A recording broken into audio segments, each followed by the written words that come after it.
seen players in our league try to toughen up Caitlyn. I know the talks that Phoenix had in the locker room of no, we're gonna prove her, we're gonna show her what the W really is. I'm what are people doing? It's just too much. The whole arena was chanting one name, and it wasn't the superstars. It was Sophie. Sophie. Sophie. Thousands of voices roaring for a guard who had just grabbed an opponent by the hair, dragged her to the floor, and gotten herself thrown out of the game. Sophie Cunningham had been in Indiana for only a few months, and in the span of a single chaotic night, she went from a name most casual fans couldn't place to the most beloved enforcer in the entire league. Everyone remembers the brawl, the ejection, the flying bodies, the clips that racked up millions of views overnight. What almost nobody bothered to ask was the bigger question hiding underneath all of it. What is it actually like to play next to Caitlin Clark, the most watched, most targeted, most relentlessly scrutinized athlete in women's basketball? And when Cunningham finally started answering that question, in podcasts and post-game interviews and blunt one-liners, the story she told was nothing like the cartoon the internet had drawn. Let's go back to the night that changed how people saw her, because the details matter more than the highlight reel suggests. It was June 17, 2025, the Fever versus the Connecticut Sun, a game Indiana would win 88-71 to punch their ticket to the Commissioner's Cup final. But the score was an afterthought. The tension had been building all night, and it cracked open in the third quarter when Sun guard J.C. Sheldon poked Clark in the eye as she tried to make a pass. Clark grabbed her face, spun around, and the two started shoving. Then it got worse. Marina Mabre came flying into the pile and knocked Clark flat to the floor. And somehow, in a detail that still makes Fever fans furious, Mabre wasn't even ejected for it. The officials handed out technicals, upgraded Sheldon's foul, and tried to restore order. But the fuse was already lit, and Cunningham was about to light the rest of it. Later in the game, with payback clearly on her mind, Cunningham grabbed Sheldon as she drove for a layup and pulled her straight down to the ground. Sheldon popped back up and rushed her. Sun guard Lindsay Allen rushed in too. And suddenly, there was a genuine fight unfolding, bodies tangling, the scuffle spilling off the court and into the fans sitting along the baseline, with Cunningham yanking Sheldon's hair as the whole thing boiled over. She was hit with a flagrant 2 and ejected, the second ejection of her entire career. Sheldon and Allen got tossed right alongside her. 6 technical fouls, 2 flagrants, 3 ejections, all in one night. And as Cunningham walked off, the building didn't boo her. It chanted her name like she'd hit a game winner. She'd later admit she was terrified in the moment, joking that she'd never played football in her life. But you couldn't tell from the way the crowd reacted. To them, she was a hero. What happened next turned a single ejection into a full-blown phenomenon. Cunningham didn't slink away embarrassed. She posted a perfectly timed photo to her Instagram story, trolled the critics, and leaned all the way into the moment. And the internet rewarded her for it in a way almost nobody saw coming. Her TikTok following exploded from around 300,000 to over 1 million in a matter of days. Her Instagram surged. Her jersey sold out in the team store. The league fined her, and she said it was somewhere around $900, then tacked on an additional fine for her role in the fight. But she shrugged it off and called it her moment. Overnight, she'd been handed a nickname that stuck like glue: Caitlin Clark's bodyguard. The veteran who'd do anything for the franchise's golden girl. It was a great story, clean and simple, and made for clicks. But Cunningham herself would soon complicate it, because she never wanted to be remembered as just the muscle. Here's the part the bodyguard label conveniently skipped. Cunningham didn't throw those hands out of blind loyalty or a taste for chaos. She did it because she believed something was genuinely broken, and she said so out loud the moment a microphone was in front of her. Ahead of the Fever's next game, she doubled down without a hint of regret, pointing the finger squarely at the officials. She said the refs had a lot to do with what happened, that it had been building for a couple of years now, the league simply failing to protect its biggest star. At the end of the day, she said, she was going to protect her teammates. And that was just who she was. It wasn't a one-off complaint either. Fans had been screaming about it for months. Back in May, in a loss to the New York Liberty, Clark took a shove from Natasha Cloud on the final play, and the refs swallowed their whistles, costing Indiana a chance at the win, and both Clark and Cunningham barked at the officials as the buzzer sounded. There was even a viral phrase floating around to describe how the league treated Clark: a punching bag. Cunningham clearly agreed, and she'd decided to do something about it with her own two hands. And she came by that toughness honestly, because the road that brought her to this moment was a long one. Cunningham wasn't some young hothead. At 28, she'd already spent 6 full seasons with the Phoenix Mercury before the trade, building a reputation as a gritty, fearless, no-nonsense competitor. That collision history with Sheldon went back further than most realized, too. In a previous meeting between the teams, the two had crashed into each other face first, and Cunningham came away with a chipped tooth for her trouble. So this wasn't manufactured drama.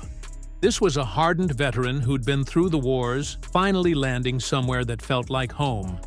Because the trade that brought her to Indiana, the 4-team deal at the end of January 2025 that sent her out of Phoenix, didn't just change her team. It brought her back to the Midwest, back to the region where she'd grown up and made her name at Missouri. She didn't talk about it like a business transaction. She called it a blessing. She talked about being back to her roots, about how much fun it was to simply be home again. But home, in this case, came with the most demanding job description in the sport. Then the season everyone had so much hope for got swallowed by bad luck. Injuries ripped through Indiana's roster and refused to let go. Clark, the supposedly unstoppable engine of the whole operation, was limited to just 13 games. Cunningham herself, after finally carving out a real role and becoming a fan favorite, went down with a torn MCL in August, ending her own season early. 2 players meant to anchor a championship push spent enormous stretches watching in street clothes instead of leading on the floor. For most teammates, that's where the story would quietly fade. 2 injured players, a frustrating finish, better luck next year. But for Cunningham, that shared heartbreak seemed to weld her to Clark and, to the franchise, even tighter. When she looked back on the whole messy, painful year, she didn't dwell on what was lost. She talked about what they were still chasing, and the way she said it gave away exactly how invested she'd become. Listen closely to how she described that team, and you don't hear an employee killing time. You hear a true believer. She said they all shared a vision of what the group could become. She talked about keeping the main thing, which for her meant one thing only: winning basketball games. And then came the line that says it all. The goal, she said, was to keep the core together and go get a championship together. Nobody talks like that about a job they don't care about. Not after the injuries, not after the chaos, not after the relentless scrutiny that comes attached to Clark's every move. Cunningham was all in, convinced this specific group, built around this specific generational star, was meant to win it all. But belief gets tested when things go wrong, and the next chapter would reveal whether she was the kind of teammate who only says the comfortable things, or the kind who tells the truth even when it's awkward. That test arrived in the form of a viral moment that had nothing to do with her and everything to do with how honest she was willing to be. During a rough stretch, cameras caught a heated sideline exchange between Clark and head coach Stephanie White. The coach animated and barking, the star throwing her hands up in frustration before being shuffled out of the huddle. The clip detonated online. Within hours, the internet had convicted the relationship, declaring it fractured, broken, a star at war with her coach, and a locker room on the edge of collapse. It was the kind of story that practically writes itself. So when Cunningham sat down on her podcast and got asked about it point blank, everyone braced for either a cover-up or a confession. What she delivered was something far more disarming, the perspective of someone who was actually in the room. She didn't pretend it never happened, and she refused to throw gasoline on it. Instead, she said, plainly, that she didn't necessarily agree with how Clark handled it, that there was room to grow in how you respond to those moments. Coming from the player everyone assumed would defend Clark to the last breath, that honesty hit hard. But then she explained the part the cameras could never capture. Clark and White, she said, are simply two intensely competitive people who both want the exact same thing. And when people like that collide, sometimes they bump heads. It came from good intent, from wanting to win, made sharper by the fact that the team genuinely wasn't playing well. When you're in high-pressure situations 4 days a week, she pointed out, stuff is going to happen. And if you don't know these people, maybe it looks like a bad scene from the outside. Then she dropped the detail that quietly killed the entire scandal. That same night, or the very next morning, the two of them hugged it out and talked it through. The feud the internet had built from scratch was, in her telling, already resolved before the clips even stopped trending. And the friendship underneath all of it shows up loudest in the smallest, silliest moments. When Cunningham landed a broadcasting gig and got ready for her on-air debut, her teammates were asked to offer advice, and Clark's answer told you everything. She joked that she hated giving Cunningham credit, but that she'd be amazing, before adding that somebody might need to tell her to be a little more quiet. That's not how rivals talk to each other. That's how friends needle each other, the kind of affectionate jab that only exists where there's real trust and zero insecurity. There's a genuine closeness there that the bodyguard narrative completely misses. Remember, after Cunningham got ejected defending her, Clark walked into the locker room and reportedly exclaimed, "Finally!" Cunningham took that as a turning point, a moment that pulled the whole team together around a simple idea. They had to protect each other. That's not a transaction. That's a bond. But bonds and viral moments don't hang banners, and the new season pushed Cunningham into the hardest kind of leadership yet. This challenge wasn't a brawl or a misunderstood clip. It was the slow, grinding frustration of a talented team failing to play up to itself. Indiana stumbled out to a mediocre start, and the coaching staff made a decision that had to sting, moving Cunningham to the bench to give the reserve unit more scoring punch. For a player who'd bled for this franchise, who'd believed in it out loud at every turn, accepting a bench role wasn't something she could fake her way through with a smile. And she didn't pretend otherwise. When the losses piled up, she skipped the polished, safe media answers entirely. She said the team was too soft, that softness was not their identity, that they had every single piece they needed to win, but had to actually own their roles and toughen up.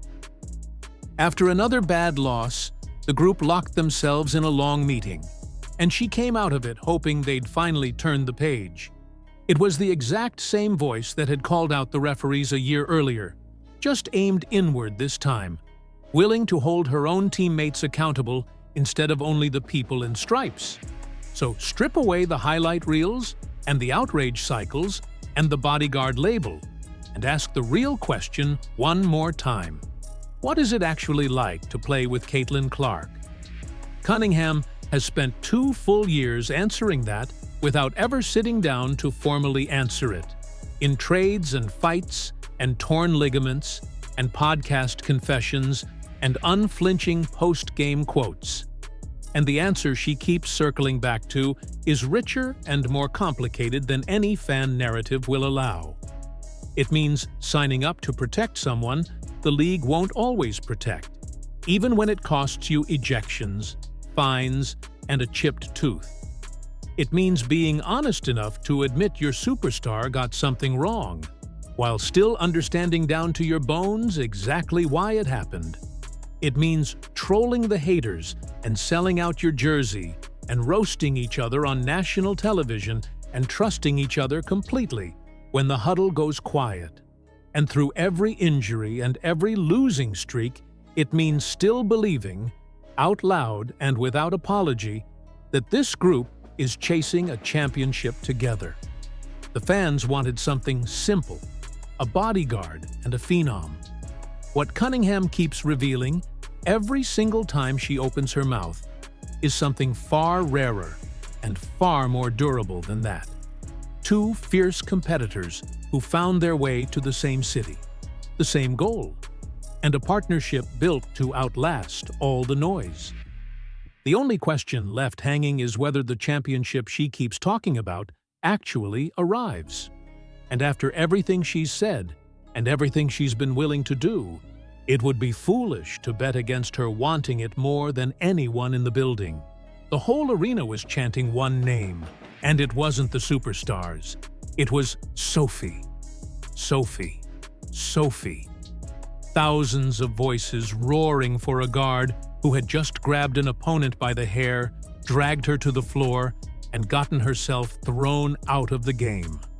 Sophie Cunningham had been in Indiana for only a few months, and in the span of a single chaotic night, she went from a name most casual fans couldn't place to the most beloved enforcer in the entire league. Everyone remembers the brawl, the ejection, the flying bodies, the clips that racked up millions of views overnight. What almost nobody bothered to ask was the bigger question hiding underneath all of it. What is it actually like to play next to Caitlin Clark, the most watched, most targeted, most relentlessly scrutinized athlete in women's basketball? And when Cunningham finally started answering that question, in podcasts and post-game interviews and blunt one-liners, the story she told was nothing like the cartoon the internet had drawn. Let's go back to the night that changed how people saw her, because the details matter more than the highlight reel suggests. It was June 17, 2025, the Fever versus the Connecticut Sun, a game Indiana would win 88-71 to punch their ticket to the Commissioner's Cup final. But the score was an afterthought.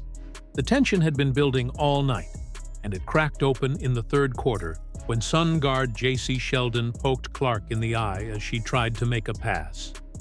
Clark grabbed her face, spun around, and the two started shoving. Then it got worse. Marina Mabre came flying into the pile and knocked Clark flat to the floor. And somehow, in a detail that still makes Fever fans furious, Mabre wasn't even ejected for it. The officials handed out technicals, upgraded Sheldon's foul, and tried to restore order. But the fuse was already lit, and Cunningham was about to light the rest of it. Later in the game, with payback clearly on her mind, Cunningham grabbed Sheldon as she drove for a layup